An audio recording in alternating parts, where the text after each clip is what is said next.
Hello and welcome to a final bulletin of the year. Tonight, NDTV Hindu looks back at some of the milestones of 2009, from politics to sports, entertainment and civic issues of our much-loved city, Chennai. So sit back as we rewind the year for you. The year saw some remarkable political developments in Tamil Nadu. The ruling DMK Congress combined witnessed a resounding victory in the general elections, while for the opposition, it was one defeat after another. It's time to bring you the politics, Tamil Nadu style.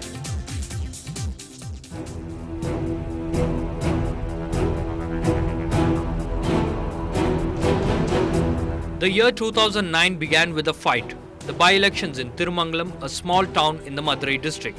Polling day witnessed unprecedented levels of violence, but nevertheless there was a healthy voter turnout. Despite the opposition party's allegations that the polls were rigged, the ruling DMK's candidate Lata Adiyaman won with an impressive margin of 40,000 votes. This victory was a morale booster for the DMK-led Democratic Progressive Alliance ahead of the Lok Sabha elections. It was not long before political parties began to gear up for the Lok Sabha elections. The state witnessed the formation of new political alliances.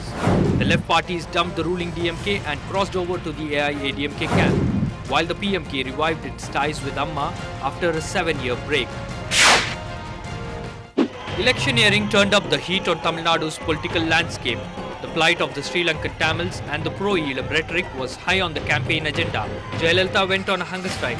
In the process, the battle lines were drawn clear. The Indian government was supplying arms, ammunition and training to the Sri Lankan armed forces.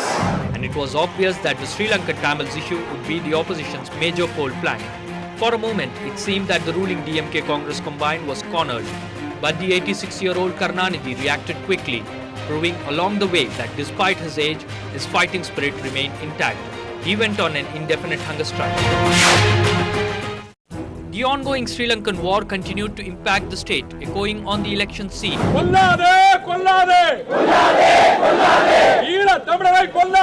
Having kept herself away from the Tamil Eelam cause, Jayalalitha's complete U-turn on the issue surprised many. Her campaign favouring a Tamil Eelam as the only solution to the Sri Lankan ethnic crisis puzzled many a political analyst. Most predicted a win for Amma, some even hoped for it, but nothing is a given in politics. And the result surprised everyone. The DMK managed a resounding win despite the anti-incumbency factor.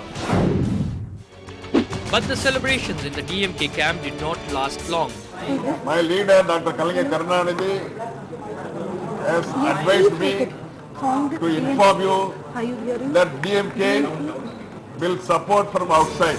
Confusion set in within the DMK and the Congress alliance over the allocation of plum portfolios. After 4 days of high drama, the DMK finally agreed to be a part of Manmohan Singh's cabinet. Karunanidhi's Madurai-based son M.K. Alagiri saw himself being made cabinet minister. The focus then shifted from one son to another. 56-year-old M.K. Stalin had played a pivotal role in ensuring the DMK's victory in the general elections. Almost saluting the effort, Karunanidhi elevated Stalin to the newly created post of Deputy Chief Minister, sparking rumours of his impending succession to the DMK throne. Across in the opposition camp, uncertainty prevailed after the election results were declared. The PMK had turned out to be the biggest loser, drawing a complete blank. A disappointed Jayalalitha left for her Kodanadu estate in Nilgiris district on an extended vacation, returning to the political hotbed only 4 months later. Another test lay in wait for political parties. By-elections were announced to 5 assembly constituencies. The AIADMK boycotted the polls, alleging electoral malpractice. This further hit the morale of the party cadres. The AIADMK soon lost its allies too, the left and the PMK. It was not surprising that the DMK had the last laugh. Then the Congress captured the headlines because of this man. Rahul Gandhi's 3-day visit to the state was to sell the party as the latest attraction to the youth.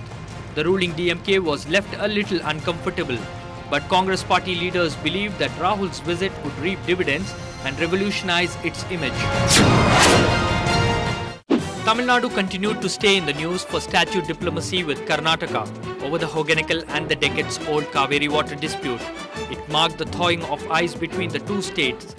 But the ghost of Mullai Periyar never stopped haunting the DMK government. A war of words ensued between Chief Minister Karunanidhi and his Kerala counterpart V.S. Achuthanandan. The opposition in the state also seized the opportunity and slammed the government for failing to secure the state's rights over the Mullai Periyar Dam. The neighbouring state of Andhra Pradesh saw turmoil over the Telangana issue. Close on the heels of the centre agreeing to initiate action, the demand for bifurcation of Tamil Nadu also surfaced. This time the call came from the PMK and the section of lesser-known political outfits. But the Dravidian majors, the DMK and the AIADMK took no time in nipping the call in the bud. Back in the news again was the DMK chief. The patriarch hinted at retirement from active politics, sparking speculation. Party cadres and political analysts are debating the Chief Minister's sudden announcement and the implications of succession.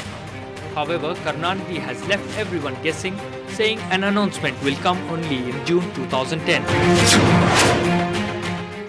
As the year drew to a close, work still remained. By-elections to the Tiruchendur and Vandavasi constituencies were announced. The AIADMK entered the fight in part to teach a lesson to its former cadre Anita Radhakrishnan, who had defected to the DMK. He contested as the DMK candidate in Tiruchendur, but there was only more disappointment in store for the opposition camp. The DMK emerged the winner in both the constituencies by impressive margins. The DMDK, considered the alternative to the established giants, failed to make a mark. 2009 has been a politically active year of ups and downs, and there could be much more ahead. With Bureau Inputs, Shabir Ahmed for NDTV Hindu. Now, it was not only politics. Chennai's landscape also changed drastically during 2009. The Chennai Corporation took up development and beautification projects with a vengeance. But have these changes been good for Chennai, and is the development sustainable? Here are the civic projects that were undertaken in 2009.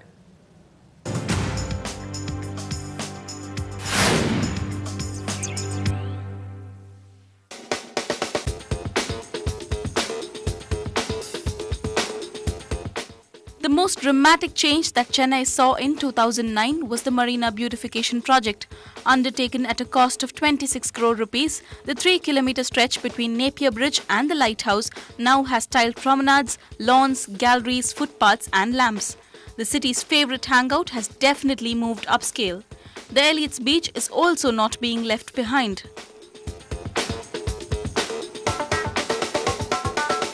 Then there's the Deputy Chief Minister's dream project, the mammoth Kuam Cleanup Drive. Work on the project has begun. The groundwork included a delegation visiting Singapore to study river restoration projects there. But not everything has been about large-scale projects. In the past year, the corporation opened a number of parks across the city. If we know Chennai, we know its traffic. New flyovers and subways were opened across many arterial routes in the hope of ensuring smoother flow of traffic. Hoardings were removed, walls cleaned up, statues, murals and mosaic work added aesthetic value. But all of these major changes came at a huge cost. Marina Beautification, 26 crores. Kuam Cleanup Drive, 1,200 crores. Elevated Expressway, 1,200 crores. Elliott's Beach Beautification, 2.6 crores. 38 corporation parks, 9.5 crores. Road projects including flyovers and subways, 50 crores.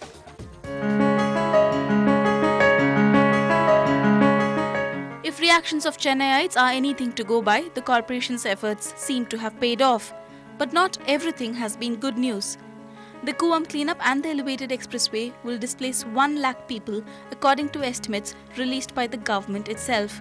A number of eviction drives were undertaken at Egmore, Chetpet and Chulaimedu to make way for development projects. Activists remain skeptical, saying the development spree is one that cannot be sustained.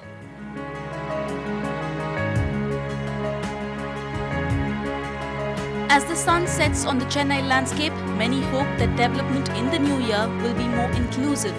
The city will see much change in 2010 with the extension of the MRTS and progress on the Chennai Metro. The Singara Chennai dream may not be too distant after all. With Bureau Inputs, Nithila for NDTV Hindu. Now, 2009 was a year of ups and downs for the Tamil film industry as well. We'll be back with more on that.